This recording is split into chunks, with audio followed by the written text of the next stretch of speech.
जी actually बात ये है कि फ़्लैट में अभी अभी हम शिफ्ट हुए हैं। जगह के बारे में किसी को कुछ पता नहीं है, कौन नेबर्स हैं, कौन क्या है, हमें कोई आइडिया नहीं है उस बारे में। और कार्तिक को उस बीच कहीं जाना पड़ रहा है काम से, तो नायरा घर पे अकेली है, रात का टाइम है।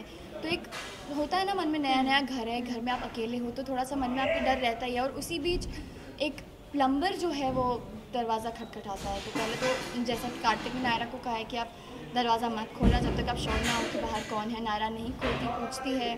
फिर प्लम्बर किसी लेडी को लेके आता है कंफर्म करवाने के लिए कि मैं प्लम्बर हूँ और मैं कोई कुछ मुझसे आपको कोई ख़तरा नहीं है। तो वो किसी लेडी को लेके आता है, पर फिर भी नायरा के दिमाग में कहीं ना कहीं कुछ डर बैठा हुआ ही है, पता नहीं क्यों। पर फिर जिस बात का सबको डर था, जिस बात का कार्तिक को डर था, जिस बात के लिए कार्तिक बार बार नायरा को कह रहे थे कि अकेले मत रहना, और नायरा भी जिस बात से डर रही थी वही होता है। वहाँ पे कुछ गूंज आ जाते हैं, तो वहाँ पे हाथापाई होती है। प्लम्बर भी आता है बचाने, मदद करने, पर कोई बच नहीं पाता। उससे पहले मैं स्वर्णा को कॉल करती हूँ, उनको सॉरी बोलती हूँ कि मैं आपकी और जो आपसे प्रॉमिस मैंने किया था मैं उसे पूरा नहीं कर पाऊँगी, क्योंकि मैं कार्तिक को और हर्ट नहीं कर सकती। कार्तिक को हर्ट करके मुझे कुछ सही नहीं करना। तो आई थिंक लास्ट कॉल फिर उसी में अनकॉन्शियसनेस में शायद उनको फ़ोन लग जाता है। नायरा खुद से किसी को फ़ोन नहीं करती है, भले वो बीमार है, भले उसको कितनी भी चोट लगे, क्योंकि कार्तिक ने अब मना किया है तो नायरा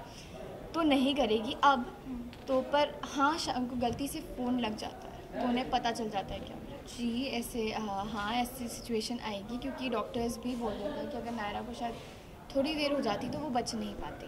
और यही सिचुएशन कार्तिक के मॉम के साथ भी हुई थी, यही सेम केस कार्तिक के मॉम के साथ भी हुआ था, सिमिलर केस।